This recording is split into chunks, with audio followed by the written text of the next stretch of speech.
Hello and welcome to Call of Discovery, the KeyForge podcast where we celebrate KeyForge, its community, and the excitement of discovery. It is just me, Zach, today. I've got a very special guest today. We are doing a follow-up to the Ghost Galaxy's competitive play formats. If you have been reading blogs and Discord posts and Twitter posts and listening to podcasts during the time when we're sitting to record this, then you know that Ghost Galaxy announced some competitive organized play formats, which a lot of people, myself included, had some strong reactions to, and a lot of people had to sit and think. Some people still didn't like it. Some people started to change their minds. And with some feedback, Ghost Galaxy actually responded, gave a whole lot of context for those changes, and then changed their changes a bit. They iterated on them in a way to answer some feedback from the community. So all of this is happening relatively quick, a pretty fast news cycle for a bunch of passionate KeyForge podcasters and bloggers that we have out here in the KeyForge media sphere. And this is a follow-up episode where we're going to be examining things in the context of this second blog post with a lot more context. But we've got a really exciting angle today. Not really an angle, a really exciting person, actually. Coming back into the KeyForge media sphere proper, we get to interview Jake Frydman. Jake, how are you? I'm doing well. Really excited to be here. Honestly, just a total treat to get to talk to you today, Zach. And the first thing I want to do is just give you a belated congratulations on 100 episodes. That's amazing. Thanks. Yeah, we appreciate it. I truly learned what high effort content was trying to produce a musical episode, but we got through it. Oh, man. I may or may not have one or two other drafts of very silly KeyForge songs, but that'll have to wait until the KeyForge news cycle slows down, I think. Until there's a little less pure excitement. But very excited, Jake, to have you on here. Listener, you likely very much recognize Jake's name and voice from Sanctumonius, KeyForge podcast since sunsetted that ran for a year and a half, 53 episodes, a whole bunch of downloads. And of course, if you're a really dedicated board game fan, you probably haven't stopped listening to Jake's voice. Jake is currently a host of Decision Space, the podcast about decisions and games, alongside his co-host and a board game designer, Brendan Hansen, which is a lot of fun. Shout out to Enchanted Plumes, one of Brendan's games that is a family favorite here in my house. We adore it. Decision Space has 89 episodes out, a pretty sweet Patreon setup. And at the time of their release, at the time of we're releasing this episode, Jake, you and Brendan have interviewed Jamie Stegmaier of Stegmaier Games 3 times on your podcast at this point, which is fantastic. And if you recognize that name, that's because you may have played Wingspan or Scythe or Viticulture or many of the other games Jamie's company has published. So if you haven't listened to Decision Space, 1, Jake will probably forgive you. 2, you can go do that once you're done with this one. Well, thank you so much. That's a really kind introduction. And I want to also say that I'm Zach. I'm just such a big fan of you. And I've sort of been away from the KeyForge space for a while, but never away from your face popping up in my Twitter feed with your reaction gifts or whatever else. So it's just awesome that you've been such a steadfast figure here in the KeyForge media landscape, as you put it. And again, just thanks so much for having me on. It's really a treat. Of course. Yeah, it's a pleasure. Not many people can escape my face on Twitter, even though they've tried. Indeed. So Jake, you mentioned you hadn't been in the KeyForge space quite as much, and of course you're back because you're back to talk at the very least because there's some big KeyForge news. So why don't you walk us through what was going on with you when you heard the KeyForge news and why you've kind of started to re-engage with KeyForge, and then we can talk about all the news itself. Sure, yeah, that sounds great. Yeah, where to start? So I guess while I've been, less active in the KeyForge scene, I've never been entirely away from the game.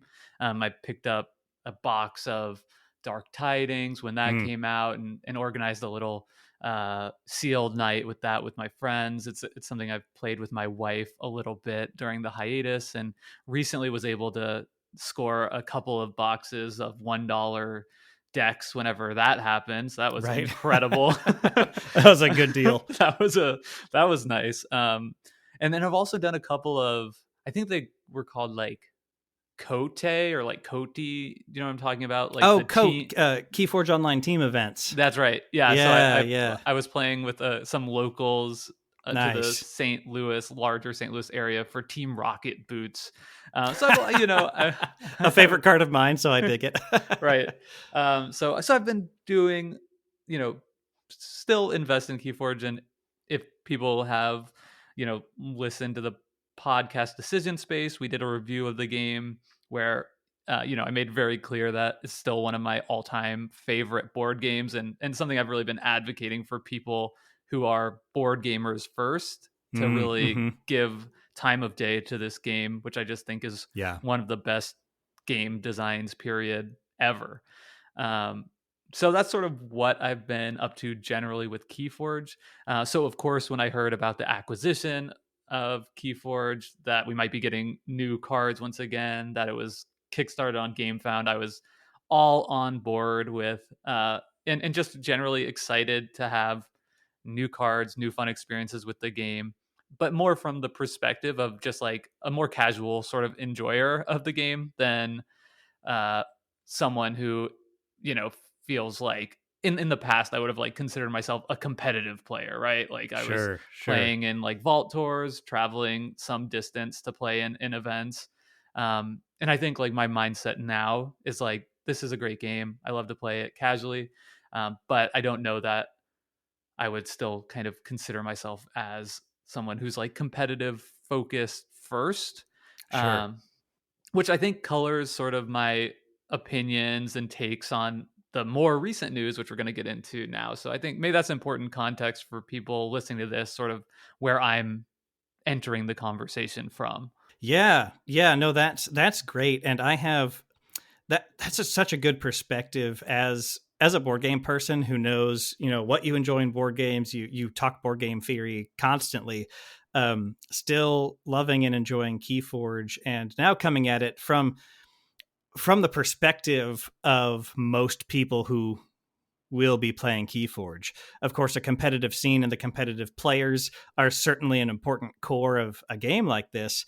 But the people who go to a vault tour that ends up within an hour or two drive of them just because they think they'll enjoy it, and they go to the league nights because it's fun, but then they go home and, you know, do work their second job or take care of their family or something. You know, the KeyForge will be different things to different people. So I think it's really important for people like me to remember that, who really KeyForge has been my I just get blinders to everything else. I go, KeyForge, and then I have to remember to feed myself Right. sometimes. So. Yeah, that is an important part of being a KeyForge playing human. A human being the most important part of that, with KeyForge playing secondary there. Yeah. So my goodness, I think the competitive formats announcement came out probably just about a week ago, maybe 6 days ago, at this point. And when you heard about it and read it, Jake, what was the biggest thing that stood out to you when you read through that and just processed that post?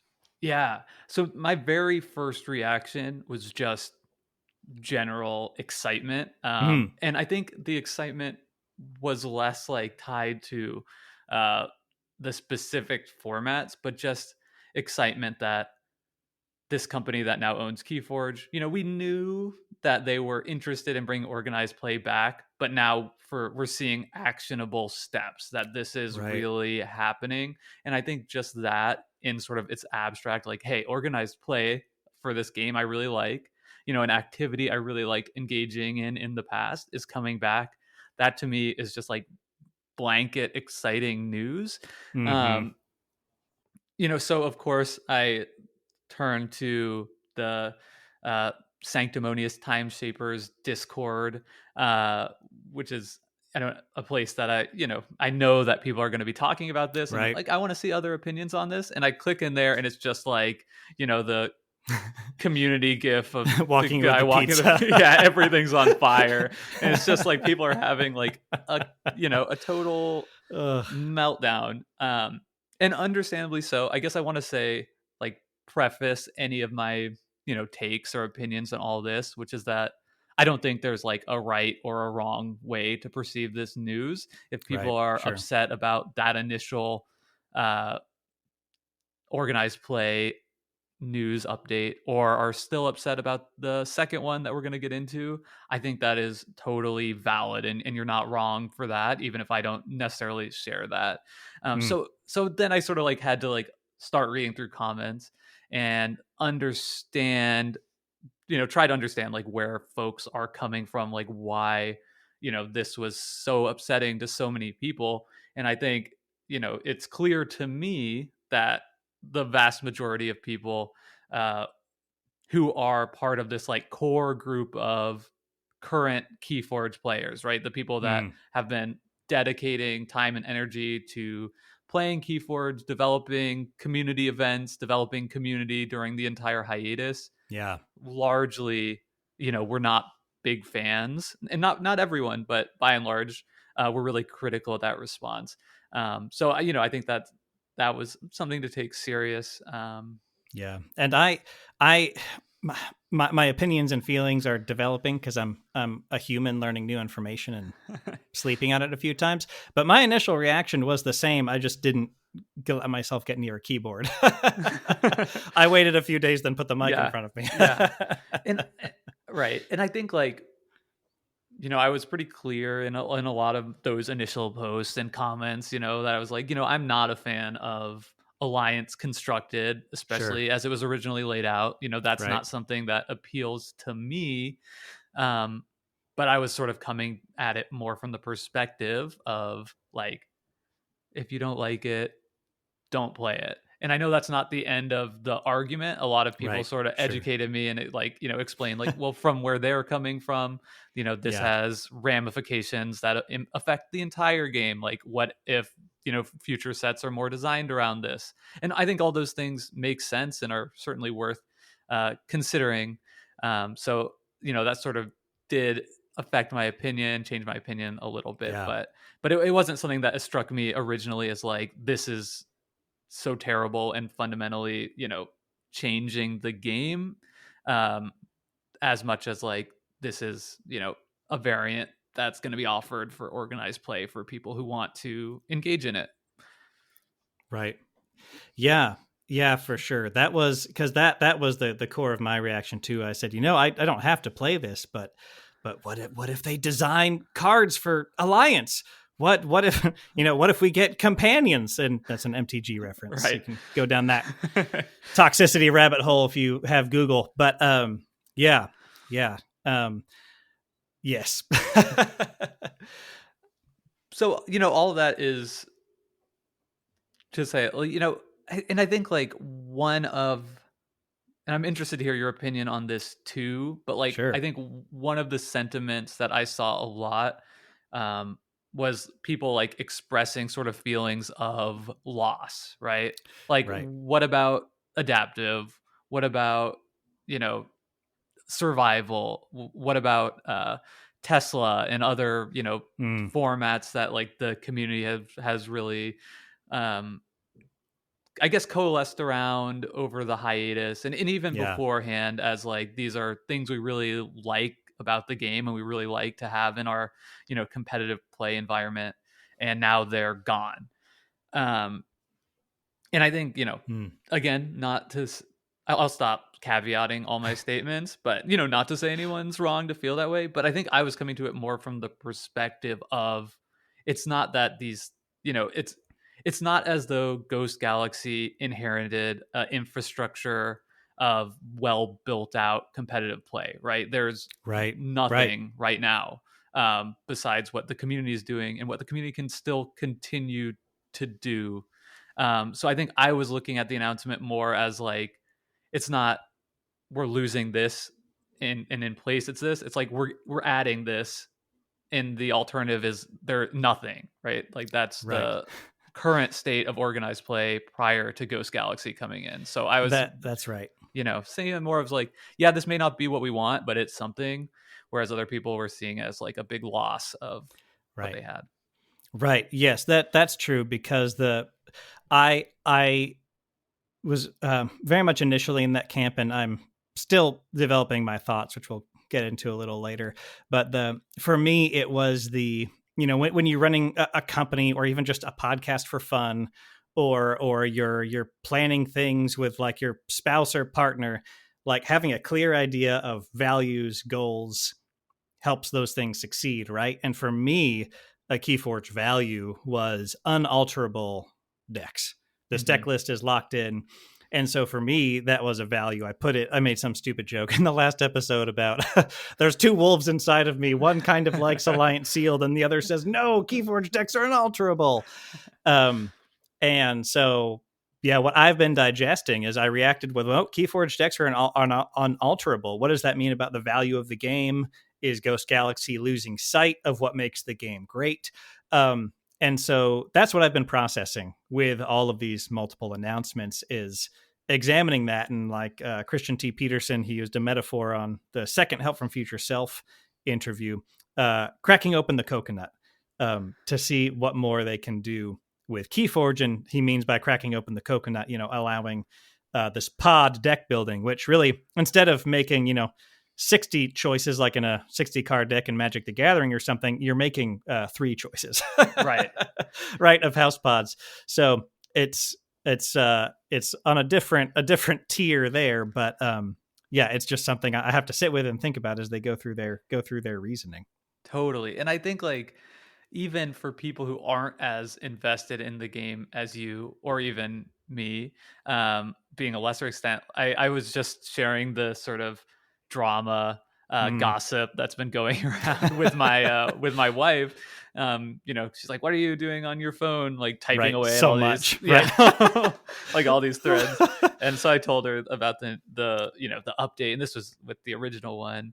And she was like, that's just not KeyForge, and she's like Right. played a Yeah. handful of games, and like to even like with that frame of reference, it was like, this is something different, something new. And when we're so invested in what this thing is, that's scary. And Right. I completely understand where your reaction is coming from. Yeah. And I think like for me too, I might be a little bit of an outlier because I was someone who has organized like KeyForge drafts in the Right. past, where Oh, sure. we've like taken apart decks as pods and drafted pods and put them together to make decks, and had a great time doing it. So and I and this is years ago, right? Like Right. after Age of Ascension came out was, I think, when I hosted this Right. draft that I'm now referring to. Right. Right. And even then I remember like in the comments people are just like, this is wrong. Like, you Right. should not Right. be. Now, I would not go and stop somebody else doing that. Right. Right. For me, it was more the people making KeyForge are saying this, but yeah, for sure. Yeah. But I think it's just important to like keep in mind that like there is some gray area here, right? Like with regard to deck construction in KeyForge, that may be here to stay. It's impossible for us to sit here right now and know what the future will hold. I mean, all the announcements are very clear that they're like rough draft, they're preliminary. And I have no doubt that if nobody is interested in playing Alliance, right, and the numbers are dwarfed at the organized play events for Alliance, that I presume will exist in the future by other formats, that Ghost Galaxy will take that feedback, go back to the drawing board, and try something else. But assuming that Alliance is here to stay, I think like that doesn't mean that KeyForge is Magic the Gathering, right? To your point, like, right. and like, yes, it is technically deck construction if you open 2 decks in the sealed and put together your deck out of those 6 pods to create the best deck. That is constructed, you could draw a stark line there and say that's wrong, but it certainly feels to me much more like a limited format, right? It Mm, feels to me much closer to playing sealed than it does to playing something like Archon Alliance that we've, been talking about. And that is a far cry from, any other constructed competitive card game that I've ever heard of. I guess maybe not Soulforge Fusion. It's pretty close to sure, that. sure. Yeah, that's true. That's very true. Right. But like, to me, like if we view Magic the Gathering as one end of the spectrum and, traditional solo Archon KeyForge at the other end, like where is Sealed Alliance on that spectrum? It's Mm, way close to the Archon side of things, right. in my opinion. And that doesn't mean you have to like it, right? That doesn't mean you can't draw your line at Archon solo or Sealed solo or whatever. Right. Um, and that's fine if you do, but like Yeah. I think maybe just like be I don't want to say like realistic. I guess what I want to say is like it doesn't mean that we're on a slippery slope that ends at Magic the Gathering. Right. Yes. I agree. I agree with that for sure. For sure. I know part of my reaction was even with the competitive formats in testing when they presented without the context we got later, three formats, two of which did something I considered, unholy, Right. to go overboard, Morally wrong. right. That's when I went. Well, wait, is this the future? Like Yeah.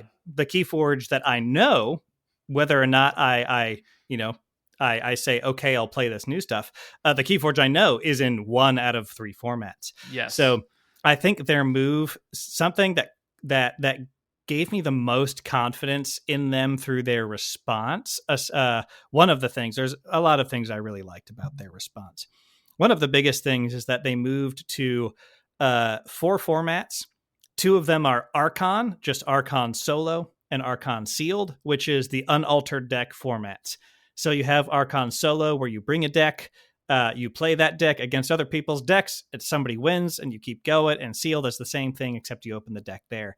And that is the simplified, the simplified original KeyForge that I know and that's kept me going for years. And then they divided Alliance into Alliance Sealed, which is the cool new Sealed where you can even pod sideboard, and then Alliance Standard, right, with the set limitation and eventually a restricted list.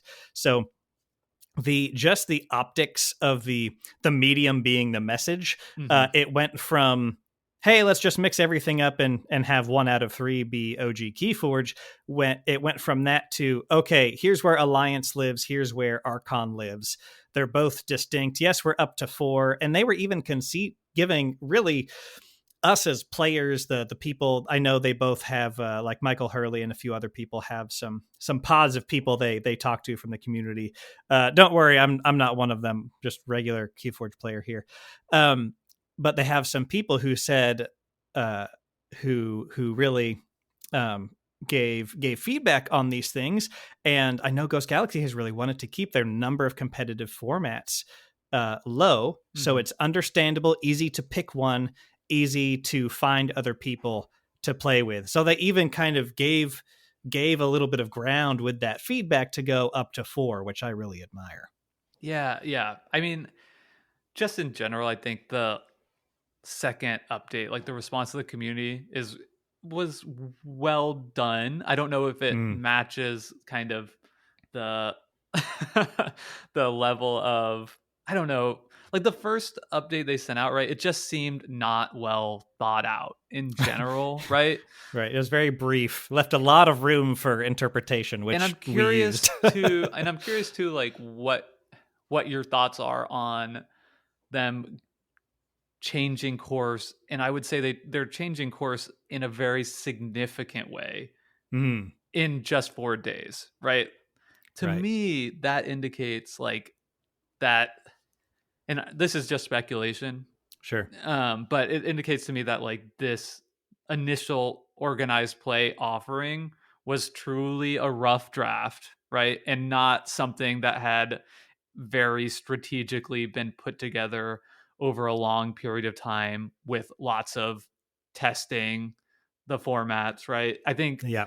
I think that was also something I want to give, I guess, airtime to, and I think it's important. Like, one of the things that a lot of folks I was seeing were upset about was this idea that, like, perhaps Ghost Galaxy Gaming knew that people would be really upset by this news, and therefore chose to put that news out after the campaign on the crowdfunding campaign on Right. GameFound ended. Um, and like, if so, if that's true, like, that to me is Yeah. something that I think, like, people are, rightfully upset about, because people were saying, like, if I knew this, they were going to Right. so fundamentally change Right. the game, then I wouldn't have backed it. And now I can't cancel my pledge without paying 10% cost. And I think, Right. frankly, if Ghost Galaxy Gaming is listening, I think that a lot of people would appreciate just a comment on that. Right. So there is a comment on that. Jake was kind enough to let us delay this interview by 10 minutes because I was Okay. listening to the Help from Future Self episode at double Perfect. speed so that I could have that information before we recorded. And Christian T. Peterson, now if you choose not to believe him, that's fine. That's your choice. But he said that they had that these competitive formats were exactly really what you said. They started planning them. They had a few ideas, but they started planning them once the GameFound had wrapped up. So I think there was strategic consideration because of the notes about number of new, like how to keep new players from becoming lapsed, how to bring lapsed players back, what were the common pain points among people no longer playing KeyForge. And so that's really Alliance is trying to widen the KeyForge audience base there, right? And Yeah. he said that they were having all those considerations and published this like really once they had made it and then kind of slept on it, then they put it up.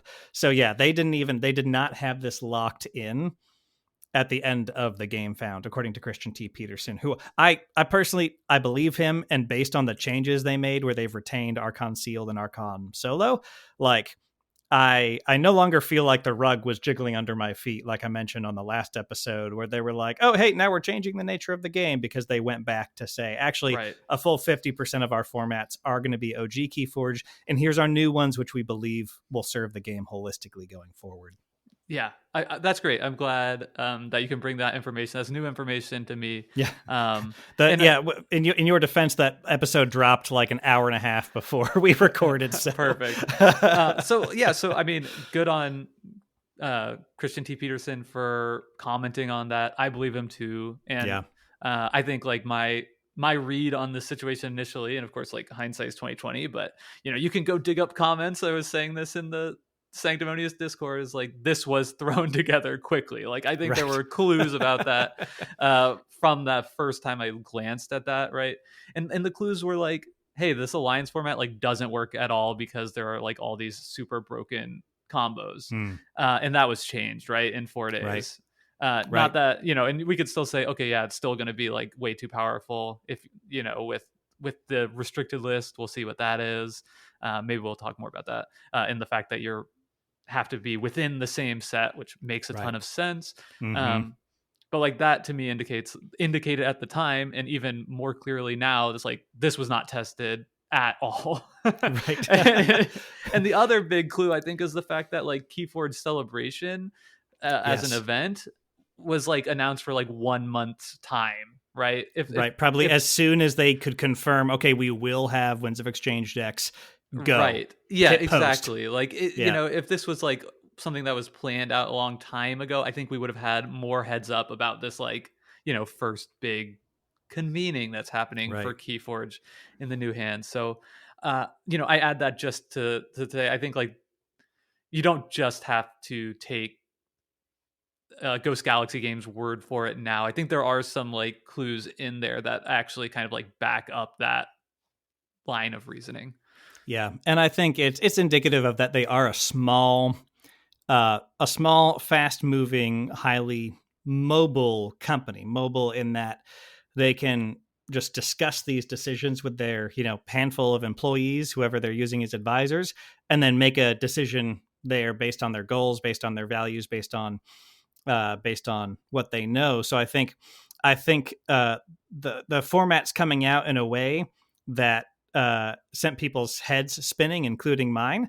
I know they didn't want to send heads spinning, but once they included the additional context about saying there's a lot more people who could be playing KeyForge, we think we'll get them with Alliance. It'll help the game get bigger, which is good for everybody. All that reasoning and the changes that they were able to provide so quickly is indicative that they are a small, responsive company, as well as the fact that the blog post went up and they had some unintended reactions, I think, to it.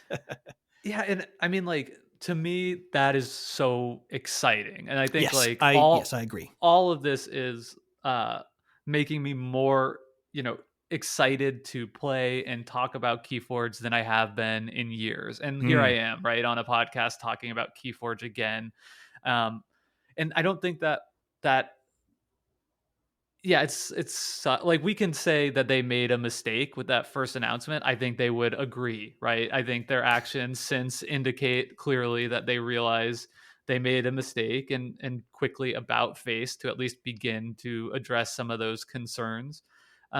But like, at least we have a company that's like willing to make a mistake and like Right. try something, right? Yeah. And like, when you just think about like when I was doing my podcast, like, we just got nothing from absolutely Fantasy nothing. Flight Games. Absolutely nothing. And it was, it was like, because that's such an opposite, right? That's like a huge organization with like tons of bureaucracy. Like, there isn't, if they were going to announce a new format, right, or whatever, which I don't think would never happen, really, right? From like what they had in the rule book, like, who do you even talk to? Like, do we even know who can like make that decision there?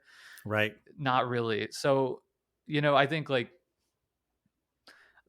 there are pros and cons to a small company that's obviously like willing to take risks with this game, and not all of them are going to appeal to everyone. Clearly, not all of them are going to be good decisions. And I think like we can still have a lively debate about whether Alliance constructed is good for the game. Is it going to really achieve their goals of attracting new players? Frankly, I'll be honest, I don't think so. I think that people who want to play a constructed game are going to play Magic the Gathering.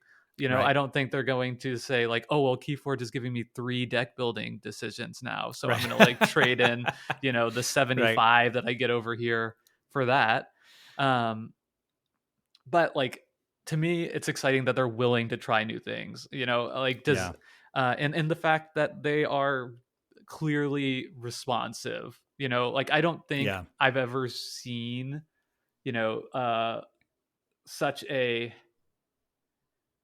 I don't want to like, I don't want to just like be like super Ghost Galaxy Gaming stan here. Like, I don't know really that much yet. I think, so like, this is not like carte blanche, like every decision they make is going to be good.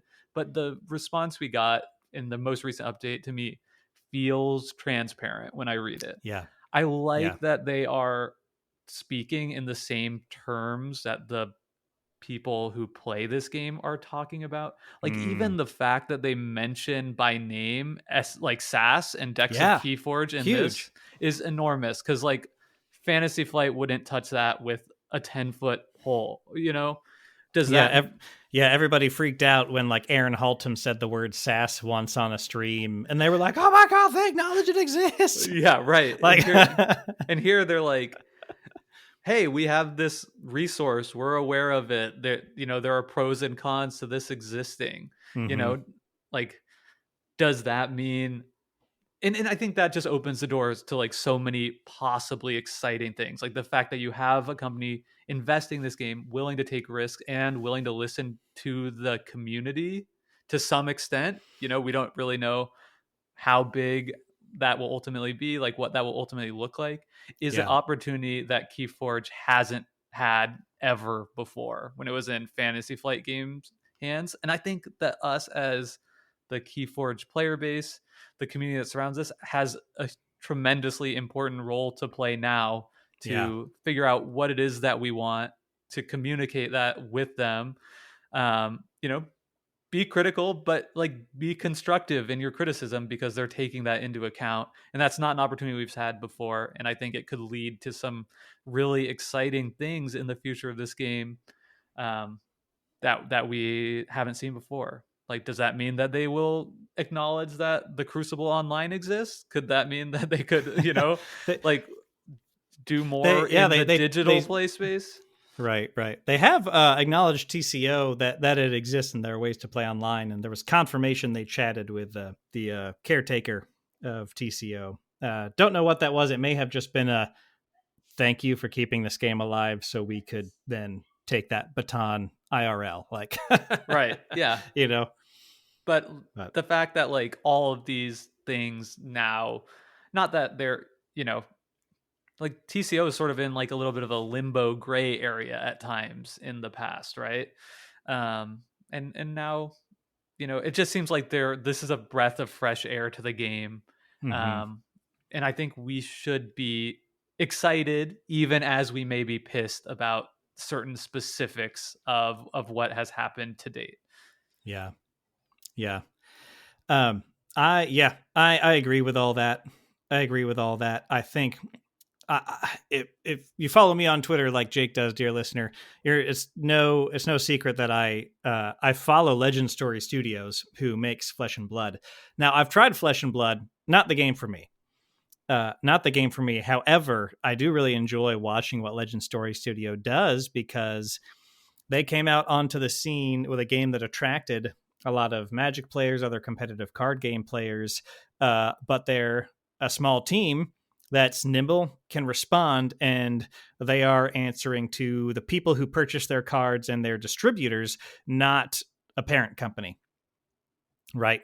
And now KeyForge gets that chance with one of board gaming's most experienced and innovative business leaders, Christian T. Peterson. And this is really KeyForge's best chance out of all the things that have, a chance of happening. I think it's KeyForge's best chance at continuing for a long time and thriving. Now, yeah, I agree with you, Jake, in that I don't know that Alliance existing is going to, I don't know if that's going to keep new players. I don't know where the biggest sustainable scope for KeyForge is, right? Because Alliance, they're trying to recapture as many of the lapsed players and continuing new players that would otherwise be lapsed as they can, with like Alliance and a new experience in Alliance Sealed. And honestly, I hope it works with their current new approach and a commitment to they're not going to design regular KeyForge decks for Alliance. I think there's a chance it could work. There's a chance it might not, but I know I have plenty of KeyForge to play. And the other thing I have to say is, as allergic as I was initially to, especially Alliance Constructed, I keep seeing new Discord channels pop up for Alliance like brewing, right? People are going through their collections. I've gone through my collection to start looking at like, well, what could I build? I was going to ask you, yeah, right? So have you like had that internal conflict and just started asking the question like, well, what if? Yeah. Yes, that wolf sits in the corner and stares at me glaringly while I kind of scroll through decks of KeyForge and some right. other things, and I go, well, what if because I've always been in a bit of a meme sense a fan of the Tesmal lockout, reaping with a Tesmal 3 times, but they're algorithmically limited to only show up twice. So your solution is something like a rocket boots or brainstem antenna, but it was always a meme. There was no deck that could consistently have its out be the Tesmal lockout. And now I'm sitting here with a collection of, if somebody has more than 8 Rocket Tesmal decks, let me know, but I don't know of somebody who owns more. Half of them were sent to me for free because they were deemed not viable.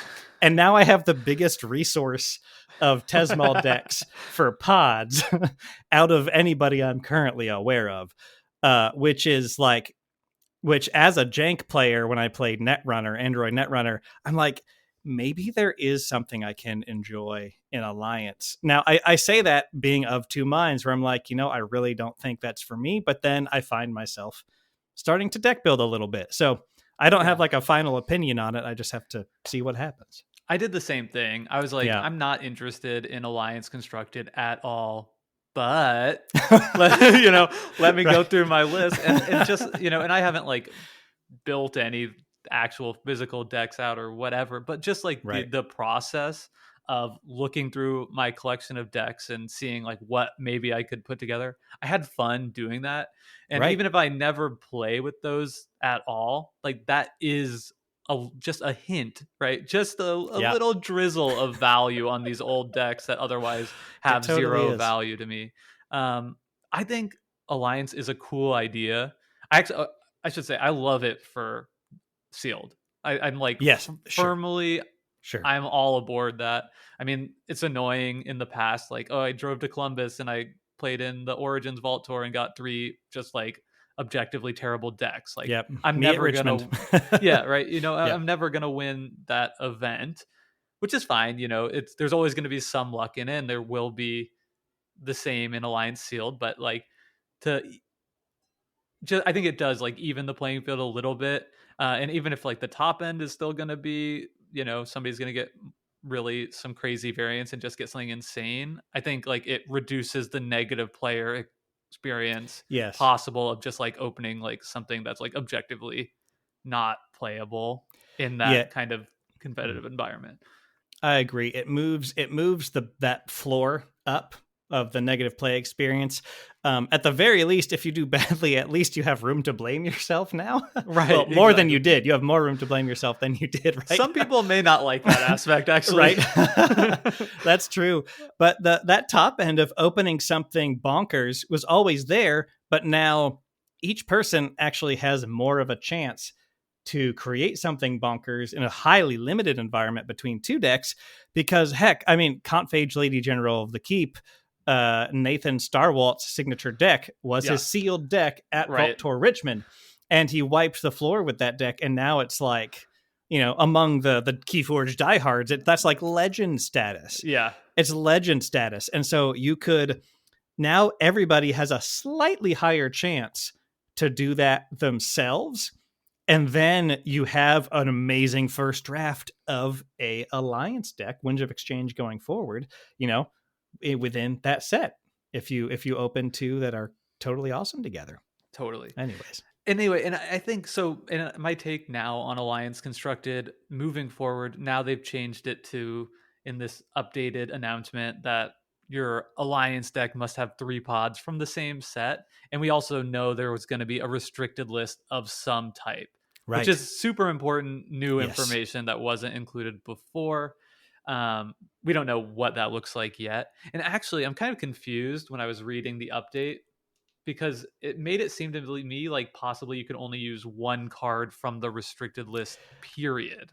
So is that your So my understanding is that there will be cards on the restricted list. It's like library access, yes, key abduction, presumably stuff like that. Mm-hmm. And that you can only have 1 of any card from the restricted list, except for cards that there will be like some restrictions on multiples. Like, for instance, let's say Control the Weak makes it.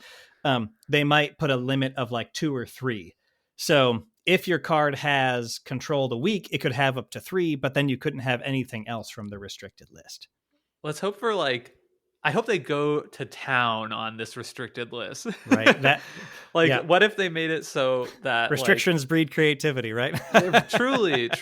And I think that's like where I've kind of realized I sit with KeyForge, is that like I enjoy games of KeyForge the most when I feel like I'm playing with and against decks that are kind of in the middle of the bell curve, roughly. To me, like that is when whatever like the promise of KeyForge means to you. Like, I think to me, the thing that always first attracted me to the game is like I get to play a competitive dueling card game, and I can just open one deck and play with it and have a fun competitive experience out of the box. And we could debate all day about how much KeyForge today or KeyForge has Mm-hmm. ever achieved that promise, Right. how much you need to spend to be truly competitive or whatever. But like, I found that like even when I'm playing with an incredibly powerful deck against incredibly powerful decks, that's a lot less interesting from the decision making perspective Mm. to me, as when I'm like doing the thing KeyForge as Richard Garfield intended it, with like actual bad cards in my deck Right. too, and mostly good cards, but like Sure. some that I'm like actively playing around. Like to me, that's like where this game is the most fun. So like if something like Edie ends up on the restricted list to a couple of copies, and Right. you know Dave Sorry, from Dave. Team Rebound can't play his 5 Edie deck anymore, and it's possible. It's not, now that we know this, it's no longer a guarantee that Alliance is just like this super crazy overpowered format. Most likely that's where we'll end up, right?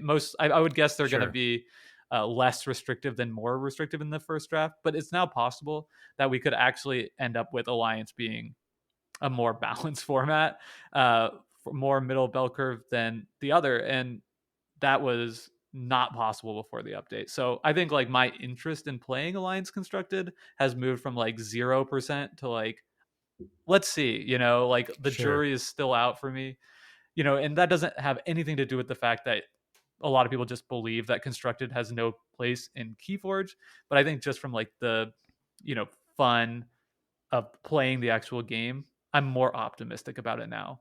I think Yeah. the last thing I would say about it is like, I think the best place for Alliance in KeyForge is like the equivalent to the commander table for Magic the Mm. Gathering. Like, I think it's something that most likely demands a different type of Magic circle to be like thoroughly enjoyable, Yeah. right? But like it makes like that should be the place for the Tesmo lockout decks, right? Like the Right. oddball strategies that you couldn't ever do Yeah. before, really.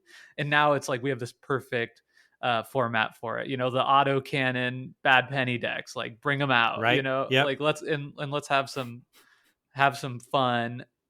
Just trying to make oddball strategies work in a casual format, and I think it has the potential to be a ton of fun in that context, even if ultimately uh, at the highest competitive level it doesn't work. Yeah. So I'm cool with like the fact that it exists is still something that I don't personally have a problem with, because I think it does just allow us to think differently, and to me that brings like a fun factor to the game.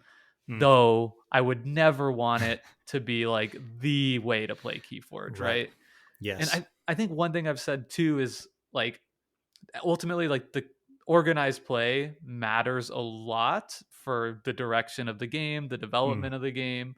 Um, but it doesn't matter to me personally as much as like what's in the rule book at the end of the day. And I think as long as like their alliance is listed as like variant and not like this is how KeyForge is played now, then I think we're gonna be in like a pretty safe place with the game moving forward, still being around trying to achieve that original promise of KeyForge as like a competitively balanced, unique deck game. Right. Right. Yeah. Yeah. I do like that this is all in service to them working as hard as they can at their goal to make KeyForge as big as it can be. Mm-hmm. Saying can be there because it's still, even with Alliance, won't be for everybody.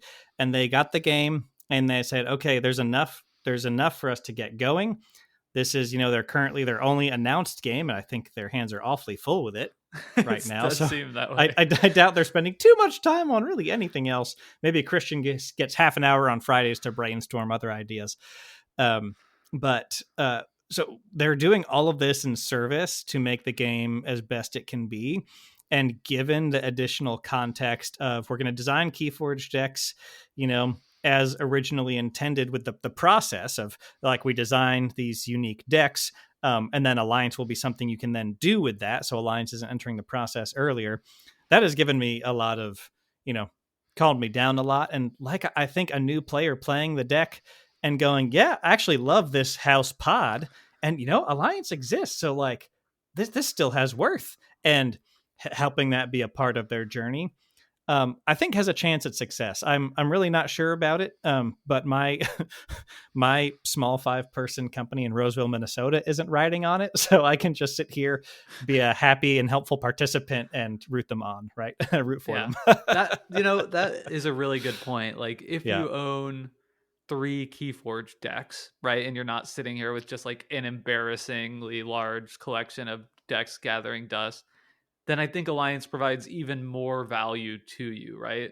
Now all Yes. of a sudden I can reconfigure these to create like, okay, now I put myself in a situation where I'm supposed to do math that's probably pretty Oh. easily calculable, but several different matchups as opposed to just Yes. having the 3 going back and forth. And like my first experience playing KeyForge, I went to the first pre-release weekend event. I was really Yep. excited about it. Yep. Played it and thought, you know what, this seems okay. I'm not crazy about it, but I had my 2 decks and I went home and I was like, I'm sort of intrigued. And I did some like solo gold fishing the decks against Yep. each other. Mm-hmm. And the deck that I figured would be better, like lost every time.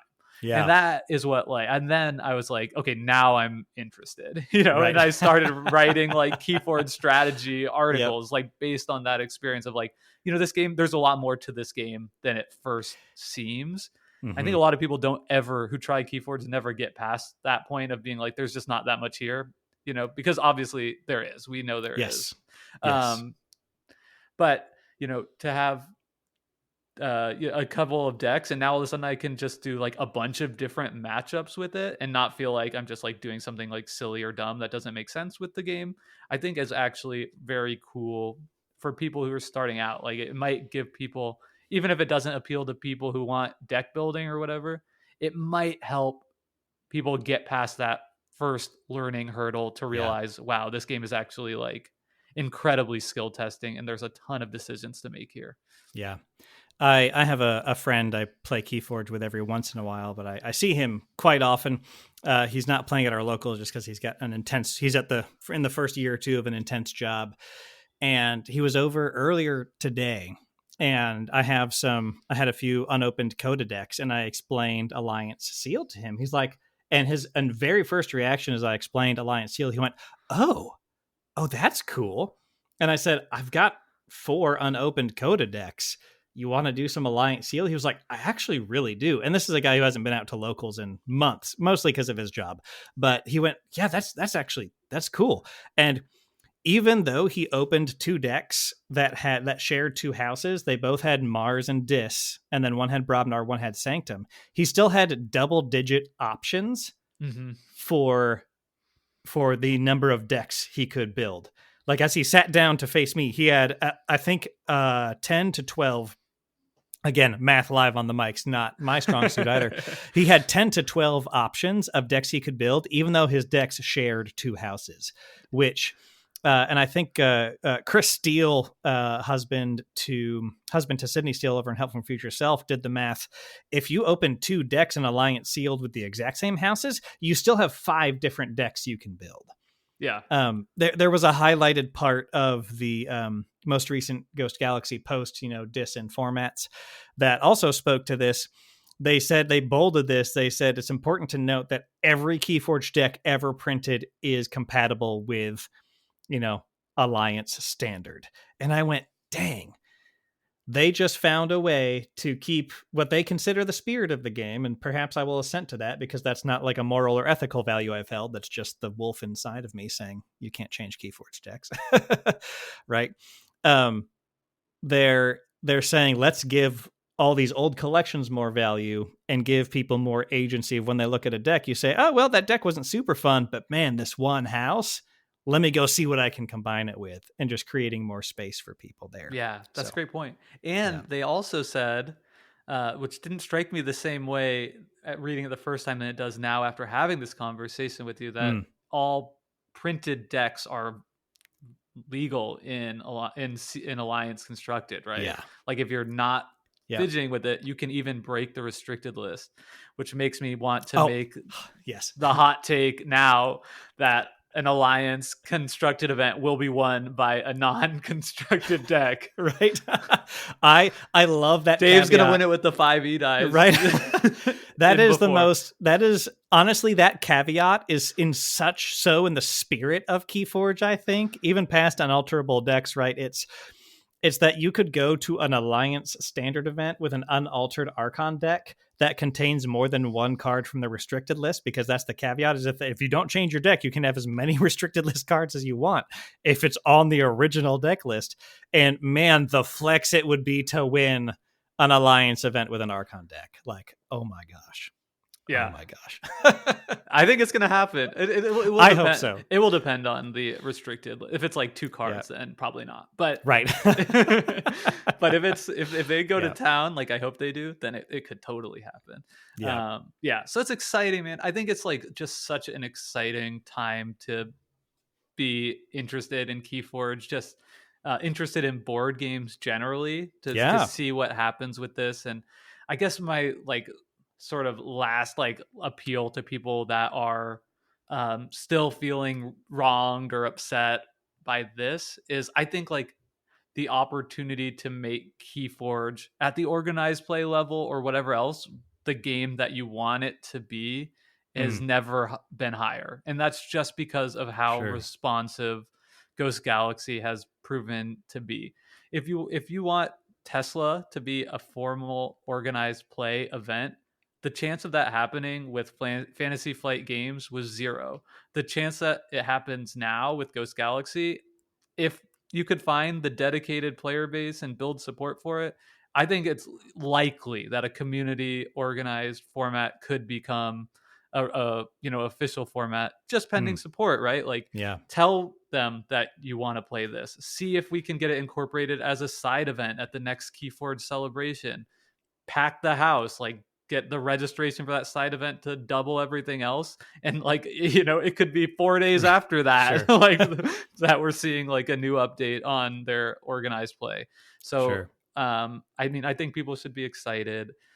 I'm excited. You're not wrong if you're not excited, but I guess I would just urge, like, if anything that's come out of this, like the keys are that like they're listening. I think that's like the number one most important lesson. And like 2 would be like maybe take a breath, because this is a responsive team. Like they're shown that they're willing to take risks, but they're also going to listen at the end of the day. Yeah, for sure. Awesome. Well, Jake, thank you so much for taking some time to hop on. I saw you had commented in that Sanctumonius Time Shapers Discord. You had some thoughts, and I went, "Aha! I have a podcast." Yeah. Well, I don't know if this is what you were expecting or hoping, but it was truly a pleasure. Always willing to come on, and it's really fun to do a podcast when I'm not the one who has to edit it. Right. Yeah, for sure. That's how I get people. As I say, you want to come on? I'll edit. They're like, oh yeah, sure. That's awesome. Especially when they have their own podcast elsewhere. But if people are interested in following you online, or they want to check out Decision Space, where should we point them? Yeah, I would just say probably the Decision Space podcast. We have a website, decisionspacepodcast.com. Just Google Decision Space wherever you listen to podcasts. You can find us. If you're interested in board games or gaming beyond KeyForge, I think you might find something to like. And otherwise, I just hope to see y'all at the next KeyForge event, as long as it's near me, Right. Yes, I will be at hopefully more than a month notice next time around. Right. Yeah. I understand why in their timeline they couldn't do it more, but I have scrounged it together. I will be at KeyForge Celebration, which I'm very excited about. I hope you have an excellent time. And just been so great talking with you. I think I will. Yeah. Well, thank you so much, Jake. I'm going to make sure that all the links that Jake mentioned are in the description. So if you're interested in any of that, I would highly encourage you to jump there. And dear listener, thank you so much for tuning in. This is episode 107 of Call of Discovery. You can find I stream sometimes regularly, sometimes intermittently a SAS climb with a buddy, like Jake said. Those middle curve decks, lots of experience with those. We have a blog that happens sometime, just really a couple of different bits of Call of Discovery content there, and the Patreon if you feel so inclined. And please remember, there's the new player guide, Archon Arcana. Those librarians, arcanists are very active in keeping all that updated. So get that new player guide link, have it on hand for a new player. If you happen to be a new player listening to this very OG KeyForge discussion, then yeah, go there, check it out. This is a great game, and like Jake and I have discussed, I think it's got a bright future. However you choose to engage with it. So, and of course, as always, I will leave you with a question. Have you answered the call of discovery?